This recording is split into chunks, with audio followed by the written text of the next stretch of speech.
There were 2 toothbrushes in the bathroom when I left for the gym. When I came back, there were 3. That's it. That's how it started. Not a lipstick smear. Not perfume on a collar. Just a third toothbrush. Green. New. Still damp. Like someone had just used it and tucked it behind the others hoping I wouldn't notice. But I notice everything. I'm not bragging. It's a curse. My brain doesn't let things slide. I catalog smells, sounds, receipts, socks out of place. Call it trauma. Call it anxiety. Call it years of being the boring one in the relationship. Whatever. It's who I am. And that toothbrush, it shattered my denial like a sledgehammer. I stood in that bathroom for probably 10 full minutes, just staring at it. Like it might confess. Like it might whisper, "Hey, man, sorry, I thought you knew." My wife, Emery, was in the kitchen, frying eggs like nothing was wrong, laughing at a podcast, humming off-key, wearing my hoodie. My hoodie. You want to scream in moments like that. You want to slam the cabinet, storm in, confront, accuse, demand. But I didn't. I did what I always do. I swallowed it. I walked out. I told her the gym was packed, that I'd try again later. She nodded and said, "Weird." That was it. That was all I got. But I was already gone. That night, I pretended to sleep. Listened to her breathing next to me. Watched her shift and sigh and roll over. I watched the shadows under the door. Because someone had been in our house. I was sure of it. I didn't know who or when or how, but I knew it wasn't just me and her anymore. The next morning, she left for work early. Earlier than usual. Like pre-sunrise early. I waited exactly 13 minutes after she pulled out of the driveway. Then I grabbed a pair of gloves, my phone, and started searching the house like a crime scene investigator. I wish I was exaggerating. I pulled the sheets off the guest bed. Nothing. Opened the garage. Normal. Checked behind the curtains in the basement. Empty. Then I checked the smart lock history on the app she didn't know I had access to. And that's when I saw it. A code was used at 2:48 a.m. 2 nights ago. A code I didn't recognize. My heart stopped. Not metaphorically. It stopped. I had to sit down. I called the company, posed as a confused homeowner. They emailed me the profile list. Hers. Mine. A third. Under the name Trainer. Trainer. The pieces started falling together faster than I could catch them. Her new health goals. The gym membership she claimed was cheaper when paid in cash. The soreness. The protein shakes. The half-hour showers after workouts. I was so stupid. I didn't confront her right away. I needed proof. Real proof. Not a toothbrush. Not a name. I wanted something undeniable. So I did something I promised myself I'd never do. I called my brother, Joel. Joel's a private investigator. He's also kind of a jerk. We don't talk much. He thinks I'm soft, and I think he's a soulless troll. But he owes me. So I cashed it in. I gave him her name, her license plate, her schedule. I told him I wanted photos. Videos. Something I could drop on the table like a grenade and say, "Explain this." 3 days later, I had it. My wife, Emery, in a parking lot at 9:52 p.m. In my hoodie, kissing a man with a gym duffel and a smug, punched-in-the-face-worthy smirk. Kissing him like she used to kiss me when she thought no one was looking. And then climbing into the back seat of his Jeep. I stared at that video on loop for 2 hours. Didn't cry. Didn't scream. I just watched. Over and over. Like if I watched it enough times it might reverse itself. Like maybe I was dreaming. I wasn't. That night, I didn't say a word. I packed a single bag. Grabbed my laptop. My passport. Left my ring on the pillow next to hers, and walked out the back door. I turned off location sharing. Deleted my social media. Booked a one-way bus ticket under a fake name. And I disappeared. At least, I thought I did. Because exactly 42 days later, while I was living in a borrowed camper in New Mexico, hiding from everything, I got a text from an unknown number. "You can't just vanish. I know where you are." I sat there staring at the message, hands trembling so hard I nearly dropped the phone. The desert wind outside rattled the camper's thin windows, but I didn't even flinch. My world was already shaking. "You can't just vanish. I know where you are." No name. No context. But I knew. I knew it was her. Clarice. No, Emery. I still keep slipping and calling her that in my head. Habit, I guess. Or maybe it's denial. Because the woman who wrote that text wasn't the one I married. That woman was gone, replaced by someone who could lie to my face for months, sneak another man into our house, and still call me the coward for leaving. I didn't reply. I turned off the phone immediately, pulled the SIM, snapped it in half, and dropped it in a cup of old coffee. But it was too late. She'd found me. How? I checked everything when I left. I used cash. Fake names. No social media. No contact with anyone we both knew. I stayed off the grid better than I ever thought possible. So how the hell did she do it? The next morning, I found out. I walked out to the little gas station up the road, just a quarter-mile from the dusty edge of the RV park, and the clerk, who'd seen me a dozen times by now, waved me down. "You're the guy with the camper, right?" he said. "Yeah." I answered slowly, heart already sinking. "Some woman came by asking about you. Said she was your sister. Left this." He handed me a handwritten note. Her handwriting. Flowing and sharp, just like her voice when she was angry. "We need to talk. I'm staying nearby. Don't run again. You owe me that much." I didn't know her anything, except maybe the same kind of heartbreak she gave me. But something else scared me more than her tracking skills. It meant she had planned this. Knew I'd run. Knew I'd hide. Which meant she knew me far better than I ever gave her credit for. Or worse, she'd been reading me like a book this entire time. I walked back to the camper, locking the door even though I knew it wouldn't stop her.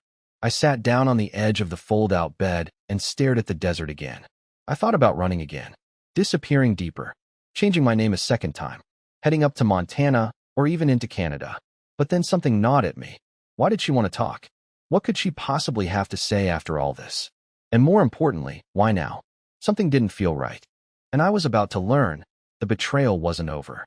It had only just begun. I didn't go to her. Not at first. I stayed locked in the camper all day, sweating in the dry heat, trying to convince myself she was bluffing. That she'd leave. That she didn't actually want to find me, just to win. Because that's what this all felt like now. A game to her. Like she'd cheated, lied, destroyed our marriage, and still had the nerve to chase me down like I was the one who ran out with someone else's husband. But curiosity's a disease. And mine was terminal. Around 6 p.m., I saw headlights flash past the edge of the campground. Not a car. A sleek gray SUV, newer model. Quiet. Windows tinted. It rolled to a stop near the gas station and just idled. I ducked, watched from between the blinds. The sun was low enough that shadows stretched long across the gravel. A door opened. And then, there she was. Emery. Wearing sunglasses and a tight black hoodie like she was in some kind of crime drama. She wasn't looking around frantically or pacing or acting heartbroken. No, she was just standing there. Calm. Like she knew I was watching. Like she could smell me. I felt cold. Like my blood had dropped 10 degrees. She didn't look broken. She looked prepared. That was the part that scared me most. I didn't see desperation in her face. I saw strategy. She waited 15 minutes. Then she pulled out her phone, tapped something in, and got back in the car. Drove off slow. No screeching tires. No dramatic exit. Just that silent SUV disappearing into the dusk. I thought that was the end of it. But later that night, I found a piece of duct tape stuck to the back window of the camper. Nothing big. Just a little patch. Black. Easy to miss. I peeled it off. Underneath it, a GPS tracker. My throat locked. I couldn't breathe. I knew it had to be hers. She had either slipped it on earlier that week or stuck it on herself that evening. Either way, it meant she wasn't just looking for me. She was monitoring me. And that's when it hit me. The toothbrush? The trainer in the smart lock? That had been intentional. All of it. Not clumsy. Not careless. She wanted me to find out. She knew what I'd do. She knew I'd run. And now she was reeling me back in. But why? Why go through all this trouble? Why follow me across state lines? Why the tracker? The fake note? The silent staring act in the parking lot? Unless this was about more than me walking away. Unless this was never about love or even guilt. Unless Emery had been hiding something so much worse. And she needed me close, because I was the last loose thread. I didn't sleep that night. Not even a minute. I just sat in that camper with the GPS tracker on the table in front of me, turning it over and over in my hand, wondering how long it had been there and what else she'd planted. Was there a microphone? A camera? Had she bugged my laptop? My mind wouldn't stop spinning. I even turned off the fridge because I thought the humming was suspicious. By sunrise, I'd made a decision. I wasn't going to run again. Not yet. I needed answers first. Not just for closure. I needed to know how deep this went. Because something told me this wasn't just an affair anymore. Emery wasn't chasing me because she missed me. This was bigger. It felt planned, methodical, almost like I was part of a checklist she had to complete. So I went to the nearest library, used one of their public computers, nothing traceable, and logged into a bank account I hadn't touched in over a year. It was an old joint savings account we'd opened during our second year of marriage, meant for vacations or maybe a house one day. We'd stopped using it after we started splitting bills differently. I figured it was empty by now. It wasn't. There was over $30,000 in it. I blinked, leaned in closer. That money hadn't been there last time I checked, which was maybe 14 months ago, but the deposits weren't mine. They weren't hers either. I didn't recognize the source, just strange alphanumeric codes every 2 weeks, like payroll but scrambled, and every withdrawal transferred to a new external account, also under my name. But here's the thing, I never opened that account. I called the bank's fraud line, pretending to be confused, and when I asked about the linked account, the rep told me, "Yes, sir, that one was set up in your name about 9 months ago. You should have the welcome packet already." I never got any welcome packet. My voice cracked when I thanked her and hung up. I suddenly felt sick, like my stomach had flipped over and was eating itself. Emery had opened an account in my name. She was transferring money to it. And now there was a trail leading directly back to me. And just when I thought it couldn't get worse, my phone vibrated. Not my personal phone. I had already destroyed that. This was a prepaid burner I'd picked up 2 towns ago just for emergencies. The number wasn't saved, but the message was short. "If you touch the money, you'll regret it." I dropped the phone. It felt like it was burning my hand. That's when I realized this wasn't just betrayal anymore. This was a setup. She wasn't just tracking me. She was framing me for something. Something big. And if I didn't figure out what it was soon, I wasn't going to be the victim in this story anymore. I was going to be the one in handcuffs. I should have gone to the police. I know that. Normal people would have. But the moment you're tangled in something that smells like fraud, or worse, you stop thinking like a normal person. All I could think was, she's setting me up for something, and I'm the only one who knows it's happening. Who's going to believe the husband who ran away from his wife and went completely off the grid? Who's going to listen to the guy with a secret bank account and a fake name? I was on my own, and that made me desperate. So I did something I swore I'd never do again. I called my brother Joel. Not for a favor this time. I told him everything. About the toothbrush, the GPS tracker, the fake bank account, the strange deposits, the threatening message. He didn't laugh like I expected. He didn't even interrupt. He just said one thing. "She's using you. And if you want answers, stop looking at her phone records and start looking at her movements." He told me to check public storage facilities. He said people like her, controlling, manipulative, organized, rarely hide things at home. They use off-site lockers. Harder to trace. No digital footprint if they pay cash. I didn't want to believe Emery had gone that far, but she had a gym bag and a trainer's SUV. She had a whole secret life. Why wouldn't she have a secret storage unit? So I searched. Quietly. Carefully. Used a VPN. Searched facilities back near the city we used to live in, the one I ran from. The third one I checked had something weird. A unit rented under the name Alyssa Granger. But the birthday on the file? It was Emery's. I called pretending to be her assistant. Said Ms. Granger needed to confirm the locker size before renewing. They gave me the unit number. I drove 12 hours overnight and showed up the next morning with bolt cutters. I still hate myself for what I did next, but I had to know. Inside the storage locker wasn't furniture. It wasn't old clothes. It wasn't anything normal. It was evidence. 3 phones. Stacks of paper records. USB drives. A half-burned notebook with names and numbers. There were photos of me. Yes, me. On my laptop, in our bedroom, outside the house. All dated and time-stamped. Like she'd been building a file on me. Like I was her target. Or worse, her fall guy. I found a folder labeled March Drop, Safe Route, Evidence A. Inside were receipts from the account in my name. Withdrawal logs. Train tickets I never bought. A fake ID with my photo and a different name. Lyle Beckett. It didn't even make sense. What was she planning? Why go this far? Then I found a legal letter, sealed but unmailed, addressed to a federal office. It was a whistleblower disclosure, accusing me of orchestrating a wire fraud ring, funneling money through fake consulting contracts. I dropped the folder. My whole body went numb. She was framing me. With timelines. With documents. With fake IDs. Emery was building a narrative. And if I hadn't run when I did, I think she planned to flip the switch, report everything, and let the storm fall right on top of me. But why? Why destroy me like this? That's when I saw the final envelope. It was addressed to a name I never heard before, but inside was a photo of her and him, the so-called trainer. Only, he was wearing a badge. It didn't make sense at first. The badge in the photo was partially blocked, but it was there, silver, oval-shaped, tucked inside a leather wallet. The man Emery was with, the one I thought was just some smug gym guy she'd been sneaking around with, wasn't who I thought at all. He had a government badge. Homeland Security. At least, that's what it looked like.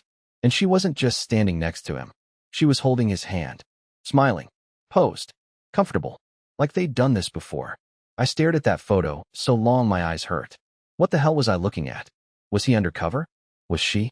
Why was my name in a fake whistleblower packet being tied to fraudulent accounts? Why was she tracking me across state lines if she had the law on her side? That's when it hit me. This wasn't about a love affair at all. It was about a job. The entire marriage, the 5 years we spent together. Had I been part of something I wasn't even aware of? A cover? A shield? Was she even legally married to me under her real identity? I raced back to the motel I was staying at. Not the camper. No way was I going back there now that I knew they were probably tracking my every move. I grabbed my burner phone, powered it up for the first time in days, and dialed the only number I trusted anymore, Joel. I told him what I found. The fake storage locker.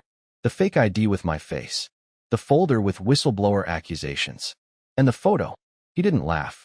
He didn't question it. He said something I'll never forget. Do you remember Emery's maiden name? Yeah, I said Lewis. Why? That's not what's on your marriage certificate, Joel replied. My blood went cold. We pulled the records. Online. Public. It took less than 5 minutes. And just like he said, her listed maiden name wasn't Lewis. It was Grantham. I had never seen that name before in my life. She used a fake last name to marry me. Probably a fake license. A fake everything. And I had signed every document, every joint tax filing, every legal record with a woman who might not have even existed under that name. I thought I was running from a broken marriage. Turns out, I'd been married to a ghost. And the ghost was hunting me. By midnight, Joel had me booked on a different identity. One of his old clients owed him a favor, fake name, clean background, even a fresh driver's license. But before I left town, I needed one more thing. Closure. Or at least confirmation. I drove to the motel she'd booked in town. Same SUV was parked outside. Same polished calm. I parked across the street. Watched. Waited. Then I saw her walk out. Not dressed down. Not frantic. Wearing a blazer. Talking into an earpiece. Holding a folder in one hand and what looked like a badge in the other.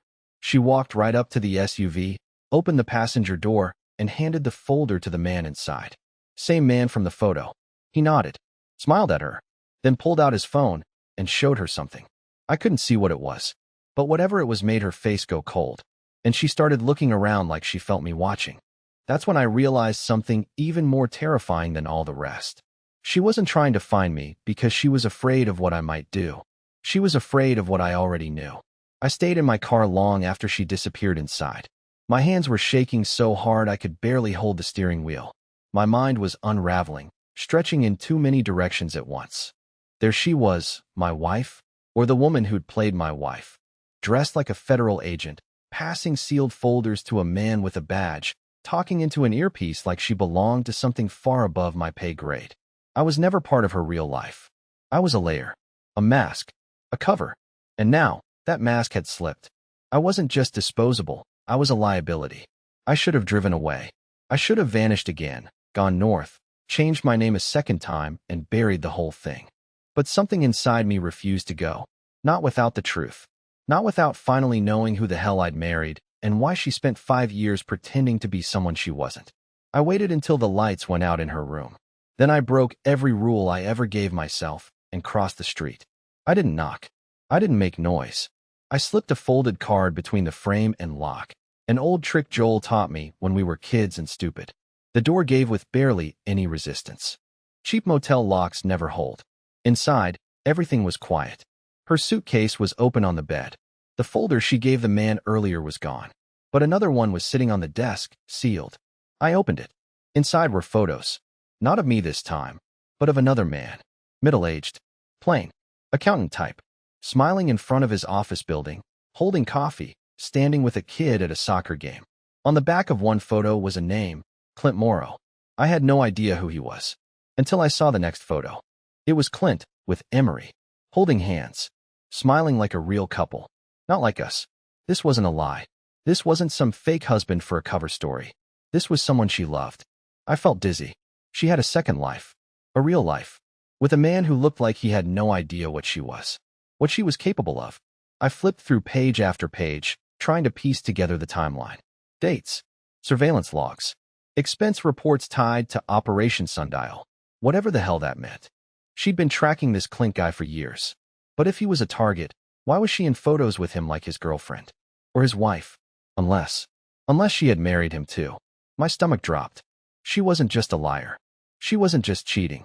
She was running multiple lives, multiple marriages, multiple identities. And now I was tangled in something far beyond betrayal. This wasn't about love, or infidelity, or heartbreak. It was about being a thread in a web she thought was perfectly woven. And I had just ripped straight through the center of it. That's when I heard it. The sound of a key sliding into the lock behind me. She was back. And this time, she wasn't alone. I didn't move. I couldn't. My body locked up the second I heard the key turning.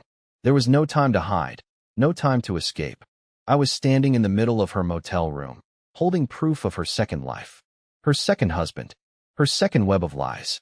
The door opened slow. She stepped in first. Not surprised, not scared, almost impressed. Behind her, the same man from the SUV. The badge guy. Only this time, he wasn't holding a file. He was holding a gun. I told you not to come back, she said calmly, like we were having coffee, not a confrontation. You just couldn't leave it alone. I didn't answer. I looked at her, and for the first time in 5 years, I saw her exactly as she was. Cold, precise, empty. Not the woman I married, not the one I cried over, not the one who laughed at my terrible cooking or stole the blankets or kissed me like I was the center of her world. That woman never existed. She walked over, reached for the folder in my hand. You're done, Owen, she said. You weren't supposed to figure any of this out. But then the man behind her spoke. Actually, he said, that's where you messed up. She turned sharply. Her eyes narrowed. What are you doing? He lowered the gun slightly, not pointing at me anymore, pointing at her. You've been sloppy. You kept him in it too long. You forged too many documents. You thought they wouldn't check? I warned you. For the first time, she looked nervous. What is this? She snapped. You're not serious. He pulled a pair of handcuffs from his belt. You're under investigation, Emery. Internal affairs. This whole op is compromised. My mouth fell open. This was the twist I didn't see coming. He wasn't her partner. He was her handler. And now, he was her arresting officer. She screamed, loud, furious, betrayed. I backed into the corner while he forced her to the floor, cuffing her like it was routine. She fought like hell, kicked over the chair, cursed in languages I didn't even know she spoke. But he didn't flinch. He just read her rights calmly while she thrashed and shouted and stared at me like I was the one who ruined her life. I wanted to say something, anything. But there was nothing left to say. She didn't love me. She never loved me. But somehow I still won. Because I walked away. Because I didn't let her destroy me. The officer gave me a look as he hauled her to her feet. You're lucky, he said. Guys like you usually disappear before we ever figure out what they were caught in. And just like that, they were gone. I sat on the floor of that motel room for 20 minutes, shaking, breathing, trying to understand what had just happened. Then I did what I should have done months ago. I left. Really left. I changed my name. Not to run, but to restart. I got a place by the coast. Started working with my hands. Built furniture. It's slow, honest, peaceful. Some days are hard. Some nights, I still hear her voice in my dreams. But it's quiet now. I'm free now. And the best part? I met someone. Someone real. She doesn't wear disguises. She doesn't play games. She laughs for me, not someone else. And when I told her everything, every paranoid, shameful detail, she didn't run. She just said, let's build something better. And I believed her.